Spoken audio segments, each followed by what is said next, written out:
सुप्रभात मेरे प्यारे बच्चों। आज जो हम पाठ पढ़ेंगे जादुई सपना पढ़ेंगे। पहले ऑलरेडी मैं आपको बता चुकी हूँ इस पाठ के बारे में। आज थोड़ा सा हम इसे एक्सप्लेन करेंगे, ठीक है। जादुई सपना, आप लोगों को भी कभी कभी जादू का सपना आता होगा ना। आप लोग सोचते होंगे कि काश मैं ये कर सकती या मैं वो कर सकती, मैं चॉकलेट का घर बनवा सकती या मैं हवा में उड़ सकती, है ना। तो इस टाइप की चीज़ों को हम जादुई सपना कहेंगे। ओके, अब देखो, एक दिन देखा था मैंने एक सुंदर सा सपना। सपने में थी जादूगरनी, महल था उसका अपना। अब जादूगरनी कौन होती है? जैसे जादूगर होता है ना, जादूगर का स्त्रीलिंग जादूगरनी होता है। तो एक जो जादूगरनी है उसकी यहाँ पे बात की है। उसने कहा, एक बच्ची जो है वो कह रही है कि एक दिन देखा था मैंने एक सुंदर सा सपना, कि एक दिन उसने एक सपना देखा, उसमें उसने जादूगरनी देखी। महल था उसका अपना, एक जादूगरनी का महल था। हाथ पकड़कर उसने मेरा अपने पास बुलाया। अब जो है जादूगरनी ने हाथ पकड़ के उस बच्ची को अपने पास बुलाया। छू मंतर कहकर ऊपर मुझे उड़ाया। अब छू मंतर कहते ही क्या हुआ कि वो जो बच्ची थी वो उड़ने लग गई। बादलों पर उड़कर मैं पहुंची उसके देश। अब बादलों में देखो, जो उसने जादूगरनी ने अपना घर कहाँ बना रखा था? हवा के ऊपर।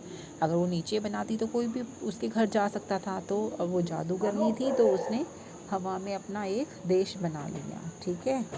पहाड़ों ने जहाँ पहना था चॉकलेट का वेश। अब वहाँ पे क्या था? पहाड़ों ने चॉकलेट का वेश पहना था। वेश यानी कपड़ा होता है। ये जो वेश है, वेश का मतलब कपड़ा, यानी कि उसकी जो महल था वो चॉकलेट की दीवारों की से ढका हुआ था और बना हुआ था। उसके जो पहाड़ वहाड़ थे जहाँ पे वो महल बना था।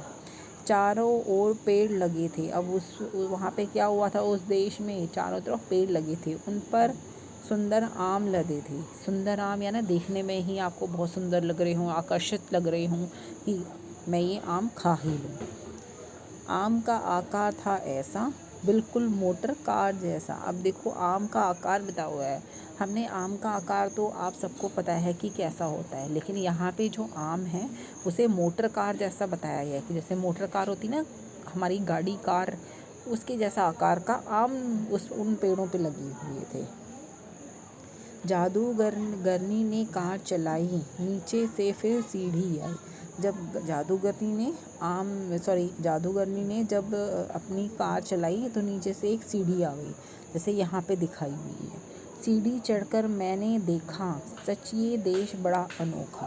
अब ये सीढ़ियाँ चढ़ी तो उसे वो पूरा देश नज़र आया, क्योंकि जब हम ऊंचाई पे चढ़ते हैं तो हमें नीचे जो चीज़ें होती हैं वो सारी नज़र आती हैं। तो उसने बोला कि जो जादूगरनी का देश था वो बहुत अनोखा था। अनोखा मतलब बहुत ज़्यादा डिफरेंट था। उसने फिर एक फूका मंत्र फूकना यानी कि एक तरह से बोला, ठीक है। मंतर मंतर बंतर जंतर अंतर, अंतर जंतर बंतर मंतर, आँख खुली बिस्तर के अंदर। अब जब ये तो एक सपना देख रही थी एक लड़की, और जब उसकी आँख खुली तो वो कहाँ थी? बिस्तर के अंदर, है ना। मज़ा आया ना? कितना सुंदर जादुई सपना था। आप लोग भी देखते होंगे ऐसा सपना प्यारा सा, है ना। तो ठीक है, तो आप ये ध्यान रखिए और इसको समझने की कोशिश कीजिए कि आपको ये पाठ जो है वो कैसा लगा। ओके, तो अपना ध्यान रखिए, सुरक्षित रहिए और स्वस्थ रहिए। Okay, take care and have a nice day.